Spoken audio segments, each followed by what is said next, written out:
Hello guys and welcome back to best Kappix. ഇന്നത്തെ വീഡിയോയിലൂടെ നമ്മൾ കമ്പയർ ചെയ്യാൻ പോകുന്ന പുതിയ സോണറ്റ് ഫേസ് ലിഫ്റ്റും അതുപോലെ തന്നെ നമ്മുടെ മാരുതി സുസുക്കിയുടെ ബ്രസയാണ്. ഇവിടെ ഈ കമ്പാരിസൺസ് നമ്മൾ ഈ സെഗ്മെൻറ്റിൽ ഏറ്റവും കൂടുതൽ വിറ്റ് പോകുന്ന വണ്ടികൾ എന്ന രീതിയിൽ നോക്കുകയാണെങ്കിൽ ഇത് അത്യാവശ്യം പോസിബിൾ ആയിട്ടുള്ളൊരു കമ്പാരിസൺ ആണ്.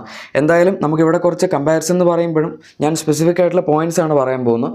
അതായത് നമുക്ക് ആദ്യം സോണറ്റ് ബ്രസയ്ക്ക് മുകളിൽ എടുക്കാനുള്ള പോയിൻറ്റ്സ് എന്തൊക്കെയാണ് എന്ന് നോക്കാം. ഇതിലിപ്പോൾ ഡിസൈൻ ഒന്നും ഞാൻ പറയുന്നില്ല, കാരണം അതൊക്കെ ഡെഫിനറ്റ്ലി നമ്മുടെ ഓരോരുത്തരുടെയും പേഴ്സണൽ അഭിപ്രായമാണ്. നിങ്ങൾക്ക് ഇതിൽ ഏതാണ് ഇഷ്ടം എന്ന് തീർച്ചയായും താഴെ കമൻസിൽ പറഞ്ഞേക്കാം. ഇനി ഡയമെൻഷൻസ് വൈസ് കമ്പയർ ചെയ്യാനാണെങ്കിൽ ഇവിടെ അങ്ങനെ വലിയ വ്യത്യാസമൊന്നുമില്ല. 3995 മില്ലിമീറ്റേഴ്സാണ് രണ്ടിൻ്റെയും ലെങ്ത്ത്, 1790 മില്ലിമീറ്റേഴ്സാണ് രണ്ടിൻ്റെയും വിഡ്ത്ത്, 2500 മില്ലിമീറ്റേഴ്സാണ് രണ്ടിൻ്റെയും വീൽ ബേസ്. ആകെ ഹൈറ്റ് മാത്രമാണ് ബ്രസയ്ക്ക് 43 മില്ലിമീറ്റേഴ്സ് കൂടുതൽ വരുന്നത്. 1685 മില്ലിമീറ്റേഴ്സാണ് ബ്രസയുടെ, 1642 മില്ലിമീറ്റേഴ്സാണ് സോണറ്റിൻ്റെ. എന്തായാലും ഗ്രൗണ്ട് ക്ലിയറൻസ് ഒരു പൊടിക്ക് കൂടുതൽ സോണറ്റിന് തന്നെയാണ്. 198 മില്ലിമീറ്റേഴ്സാണ് ബ്രസയുടെ, പക്ഷേ 205 മില്ലിമീറ്റേഴ്സാണ് സോണറ്റിൻ്റെ. ബൂട്ട് സ്പേസിൻ്റെ കാര്യത്തിലും സോണറ്റ് തന്നെയാണ് മുമ്പിൽ നിൽക്കുന്നത്. 395 മില്ലിമീറ്റേഴ്സ് ആണ് സോണറ്റിൻ്റെ ബൂട്ട് സ്പേസ്, പക്ഷേ ബ്രസയ്ക്ക് 328 ലിറ്റേഴ്സിൻ്റെ ബൂട്ട് സ്പേസ് മാത്രമേ വരുന്നുള്ളൂ. സോ കമ്പാരിറ്റീവ്ലി സ്പേസിൽ കുറവാണ്, അതായത് ലിറ്റേഴ്സിൻ്റെ കപ്പാസിറ്റിയിൽ കുറവാണ്. റിയൽ ലൈഫിൽ ചെറിയ വ്യത്യാസം ഉണ്ടാവുള്ളൂ. ഇനി ബ്രസ വെച്ച് കമ്പയർ ചെയ്യുമ്പോൾ സോണറ്റിൽ എന്തൊക്കെ ഫീച്ചേഴ്സാണ് അഡീഷണൽ കിട്ടുന്നത് നോക്കാം. തീർച്ചയായും ഇഷ്ടംപോലെ ഫീച്ചേഴ്സ് അഡീഷണൽ കിട്ടുന്നുണ്ട്. ഫോർ എക്സാമ്പിൾ 10.25 ഇഞ്ച് സൈസ് വരുന്ന ഇൻഫോടൈം സിസ്റ്റം, 10.25 ഇഞ്ച് സൈസ് വരുന്ന instrument cluster, air purifier, front ventilated seats, അതുപോലെ ADAS ലെവൽ 1 ഫീച്ചേഴ്സ്. അതിൻ്റെ അകത്ത് 10 ഫീച്ചേഴ്സാണ് വരുന്നത്.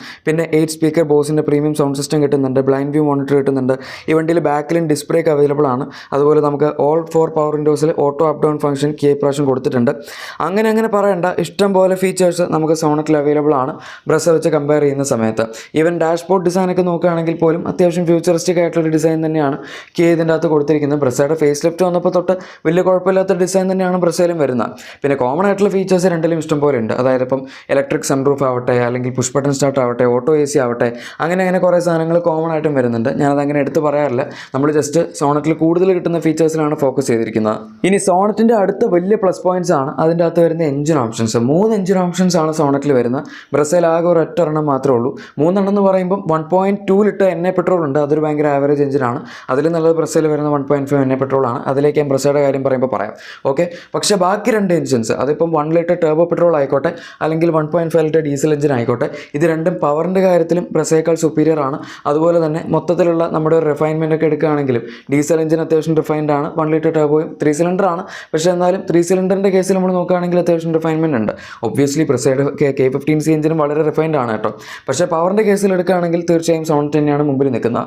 120 PS 172 ന്യൂട്ടൺ മീറ്റേഴ്സിന് ടോർക്കുമാണ് 1 ലിറ്റർ ടർബോയിൽ പവർ വരുന്നത്. 115 PS 250 ന്യൂട്ടൺ മീറ്റേഴ്സിന് ടോർക്കുമാണ് ഡീസലിൽ പവർ വരുന്നത്. ട്രാൻസ്മിഷൻ ഓപ്ഷൻസിൻ്റെ ഒക്കെ കേസ് എടുക്കുകയാണെങ്കിലും അത് തന്നെയാണ് അവസ്ഥ. കാരണം നമുക്ക് സോണറ്റിൽ 5 സ്പീഡ് മാനുവൽ ട്രാൻസ്മിഷൻ നമ്മുടെ 1.2 പെട്രോളിൽ വരുന്നുണ്ട്. ഡീസലാണെങ്കിൽ 6 സ്പീഡ് മാനുവൽ ഉണ്ട്, 6 സ്പീഡ് IMT ഉണ്ട്, അതുപോലെ 6 സ്പീഡ് ടോക്ക് കൺവെർട്ടർ ഓട്ടോമാറ്റിക് ഉണ്ട്. ഇനി 1 ലിറ്റർ ടർബോ ആണെങ്കിൽ 6 സ്പീഡ് IMT 7 സ്പീഡ് DCT നിങ്ങൾക്ക് അവിടെയും കിട്ടുന്നുണ്ട്. ഇഷ്ടം പോലെ ഓപ്ഷൻസ്. പക്ഷേ ബ്രസയിലാകെ 5 സ്പീഡ് മാനുവലും 6 സ്പീഡ് ടോക്ക് കൺവെർട്ടർ ഓട്ടോമാറ്റിക്കും മാത്രമേ വരുന്നുള്ളൂ. അതായത് ആകെ 2 എണ്ണം. സോണറ്റിൽ എന്തോരം കിട്ടുന്നത് നിങ്ങൾക്ക് ഇപ്പോൾ മനസ്സിലായല്ലോ. ഇനി ജസ്റ്റ് ഒരു കൺക്ലൂഷൻ പോലെ പറയാനാണെങ്കിൽ സോണറ്റ് നിങ്ങളൊരു ഫീച്ചർ ലോഡർ ആയിട്ടുള്ള അത്യാവശ്യം സ്പോർട്ടി ലുക്സ് ഒക്കെ ഉള്ള ഒരു കോമ്പാക്ട് SUV നോക്കുന്നുണ്ടെങ്കിൽ തീർച്ചയായും കൺസിഡർ ചെയ്യാൻ പറ്റിയ ഒരു ഓപ്ഷൻ തന്നെയാണ്. ഈ മാർക്കറ്റിൽ അത്യാവശ്യം ഏറ്റവും കൂടുതൽ ഫീച്ചേഴ്സ് ഇപ്പോൾ കിട്ടുന്ന വണ്ടിയും ഇത് തന്നെയാണ്. രണ്ടാമത് നമുക്ക് നെക്സോൺ പറയാം, പിന്നെയാണ് വെന്യൂവും ബാക്കി വണ്ടികളൊക്കെ വരുന്നത്. എന്തായാലും അതല്ലാണ്ട് പ്രൈസിൻ്റെ കാര്യത്തിൽ എടുക്കുകയാണെങ്കിൽ പോലും 8 lakhs സ്റ്റാർട്ട് ചെയ്ത് 14.69 lakhs വരെയാണ് സോണറ്റിൻ്റെ പെട്രോൾ മോഡലിൻ്റെ പ്രൈസ് മാക്സിമം പോകുന്നത്. ആൻഡ് അത് നമ്മൾ ബ്രസ വെച്ച് കമ്പയർ ചെയ്യുകയാണെങ്കിൽ 14.14 lakhs ആണ് ബ്രസയുടെ ഏറ്റവും top and automatic variant petrol ഓട്ടോമാറ്റിക്കിൻ്റെ എക്സ്ഷോറൂം പ്രൈസ് വരുന്നത്. എന്ന് വെച്ചാൽ അത് വെച്ച് നമ്മൾ സോണറ്റ് കമ്പയർ ചെയ്യുകയാണെങ്കിൽ കുറച്ച് എക്സ്പെൻസീവ് ആണ്. പക്ഷെ എന്നാൽ പോലും ആ എക്സ്പെൻസ് നമ്മൾ കൂടുതൽ കൊടുക്കുന്നതിനനുസരിച്ച് വർത്ത് ആയിട്ടുള്ള ഒരു പാക്കേജ് സോണറ്റ് അറ്റ്ലീസ്റ്റ് ഫീച്ചേഴ്സിൻ്റെ കാര്യത്തിൽ എങ്ങനെ തരുന്നുണ്ട് എന്ന് നമുക്ക് പറയാം.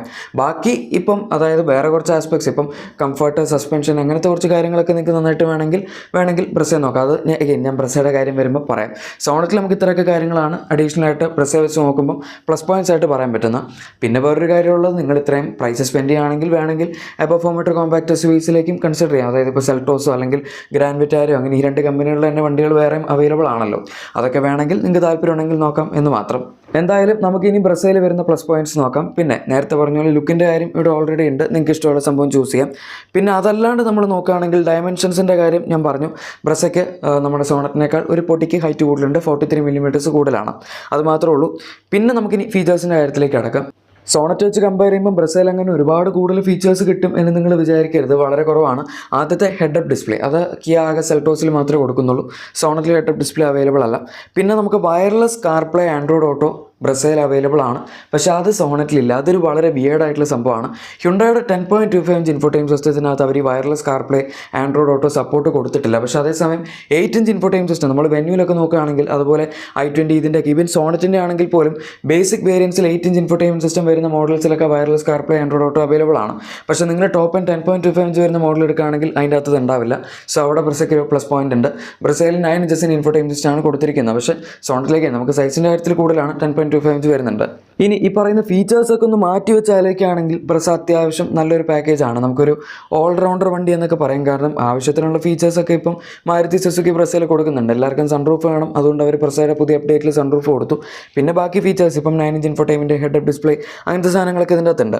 ഇതിനൊക്കെ പുറമെ നമ്മൾ നോക്കുകയാണെങ്കിൽ സ്പേസിൻ്റെ കാര്യത്തിലും അതുപോലെ മൊത്തത്തിലുള്ളൊരു സസ്പെൻഷൻ കംഫർട്ട് വയസ്സ് കാര്യങ്ങളൊക്കെ നമ്മൾ നോക്കുകയാണെങ്കിൽ സോണറ്റിനേക്കാൾ കുറച്ചുകൂടെ മുൻപന്തിയിൽ നിൽക്കുന്ന ഒരു വാഹനം ബ്രസ തന്നെയായിരിക്കും. കാരണം സോണറ്റിൻ്റെ സസ്പെൻഷൻ കമ്പാരിറ്റീവ്ലി കുറച്ച് സ്റ്റിഫാണ്, ബ്രസയുടെ അത്ര സ്റ്റിഫല്ല, സോഫ്റ്റ് ആയിട്ടുള്ള ഡാമ്പേഴ്സാണ് ഉപയോഗിച്ചിരിക്കുന്നത്. അതുകൊണ്ട് ലോ സ്പീഡ് റൈഡിൻ്റെ കാര്യത്തിലൊക്കെ ബ്രസ കുറച്ചുകൂടെ ബെറ്റർ ആയിരിക്കും. ഹൈ സ്പീഡ് ഹാൻഡ്ലിങ്ങിൻ്റെ കാര്യത്തിലേക്ക് വരുമ്പോൾ സോണറ്റിൻ്റെ സസ്പെൻഷൻ കുറച്ച് സ്റ്റിഫ് ആയതുകൊണ്ട് തന്നെ നമുക്ക് അവിടെ അത്യാവശ്യം ഒരു സ്പോർട്ടി റൈഡും ഹാൻഡ്ലിംഗ് ഒക്കെ കിട്ടും. പക്ഷേ അഗൈൻ ബ്രസയും വളരെ മോശമൊന്നുമല്ല. ഈ രണ്ട് വണ്ടികളുടെയും ക്യാരക്ടറൊക്കെ ഏകദേശം സിമിലറാണ്. ഞാൻ ഈ രണ്ട് വണ്ടികളുടെ, അതായത് നെക്സോണും സോണറ്റും കമ്പയർ ചെയ്തപ്പോൾ തന്നെ പറഞ്ഞിട്ടുണ്ട്, ഇതൊന്നും സ്പോർട്ടി ആയിട്ടുള്ള ഹാൻഡ്ലിംഗ് ടാർഗറ്റ് ചെയ്യുന്ന വണ്ടികളൊന്നും അല്ല. പിന്നെ നമുക്ക് വേണമെങ്കിൽ അങ്ങനെ ഓടിക്കാം എന്ന് മാത്രം, കുറച്ചു കാലം ശീലമായി കഴിയുമ്പോൾ. പക്ഷേ അതല്ലാണ്ട് നോക്കിക്കഴിഞ്ഞാൽ ബോഡി റോളൊക്കെ രണ്ട് വണ്ടികളിലും ഉണ്ട്.